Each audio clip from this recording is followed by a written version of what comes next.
Welcome back to my channel. Verneda Adele White, your anti-racist executive producer. Been producing events for over 20 years, but there is one event that is always the talk of the town every year. Every year, and we are here for all of it. We are going to be talking tonight about the Met Gala 2026. It took place last night, as it does the first Monday of May every year, and ooh, the controversy, and ooh, all of the fanfare, and ooh, everybody has an opinion. Now, personally, I am here for all of it.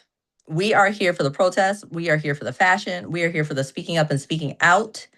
And there is something about this stage that always brings to the forefront what is happening in our culture, in our country, around the world. It is always brought out at the Met Gala. Who was there, who wasn't?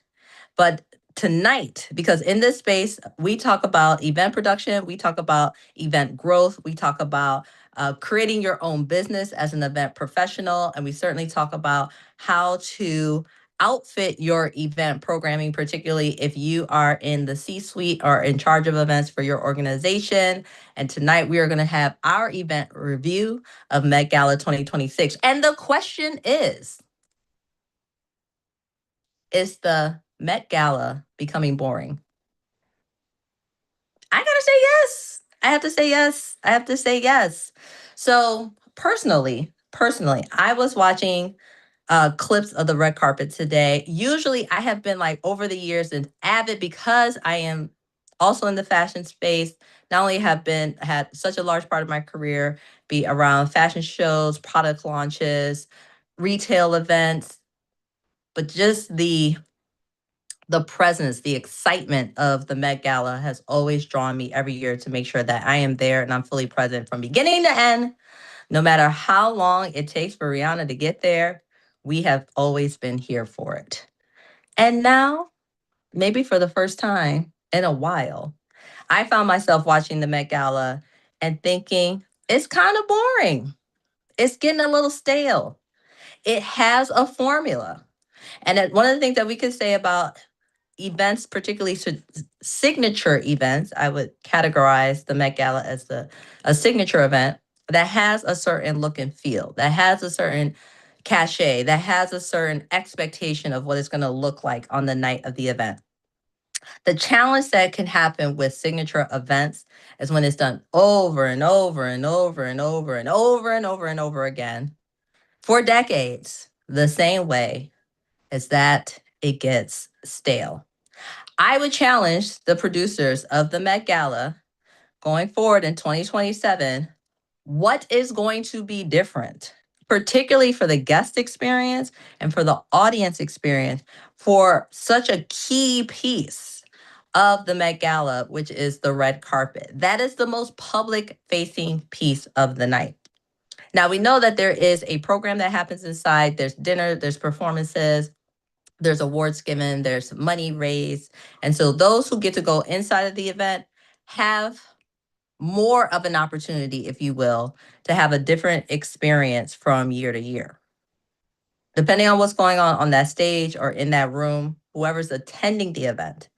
But the mystique of the Met Gala, of the Met Gala red carpet experience, it needs a change. It needs a refresh. So we are going to end this space in this Met Gala review, make a couple of suggestions. Don't have a red carpet. And instead, perhaps there is an opportunity to completely change the experience of arriving to this event. How about we just have everybody drop out of the sky? Let's bring in some aerial opportunities. I think, or vehicles. Let's pull up in vehicles, chariots. A node to gotta give a node to Billy, because Billy did it the right way. When he came out with the 4 chariots, I think how people arrive could do for a little freshening up. Everyone gets out of their cars, they walk the tunnel, they walk the carpet, they walk through the line of paparazzi, but it almost has no expectation to it anymore.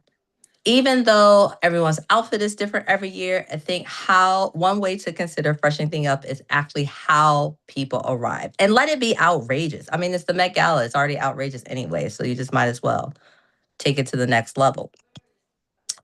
Number two, what could freshen it up? I think it becomes a competition.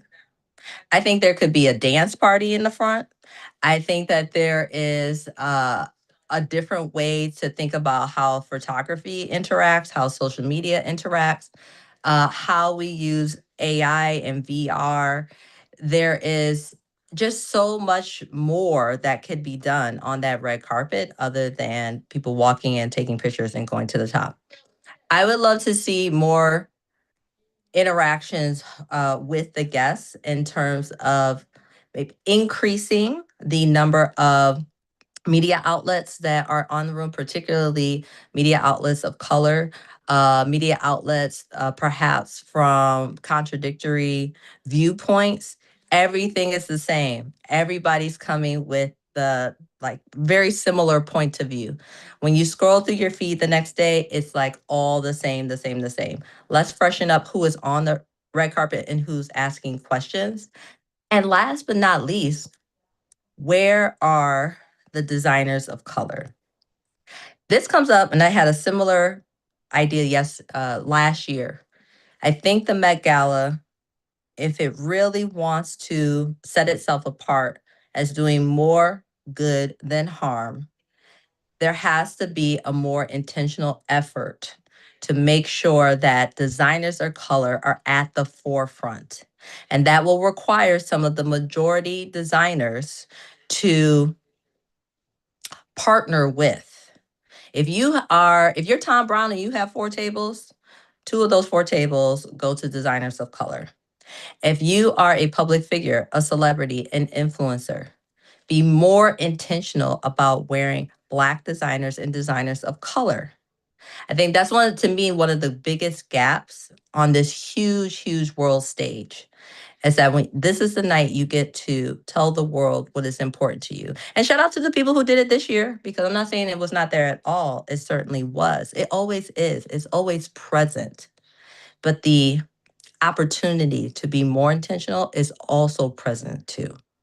And to perhaps bring in the voices of the very bring in the voices both on the red carpet and on that stage of the very world issues that all of the protests are raised up about. So if we have issues with hunger and genocide and trafficking, all of those voices needs to be present as well. This is a stage that is too large to let it go underutilized. And I think that's one of the other reasons why it felt boring this year. It was underutilized for as powerful as it is. So tap in next week. We will be back next Wednesday with another video. This is Verneda Adele with our Met Gala review. Is the Met Gala becoming boring? If you want to tap in and get more information on how you can partner with us to bring your event to life, if you have questions and you are exploring how do you break out on your own as an independent event executive producer to create your own event production company, always hit me up at info@Humanation. That is for production by Humanation. I'm at Verneda Adele on all platforms, and we will be back with our next event video. But this was a good one. This was a good one. I'm talking about it's the Met Gala. You better get outrageous. Don't be don't sleep on that aerial drop, because that could happen. Now let the world know how you'll use your hot sauce today. Okay.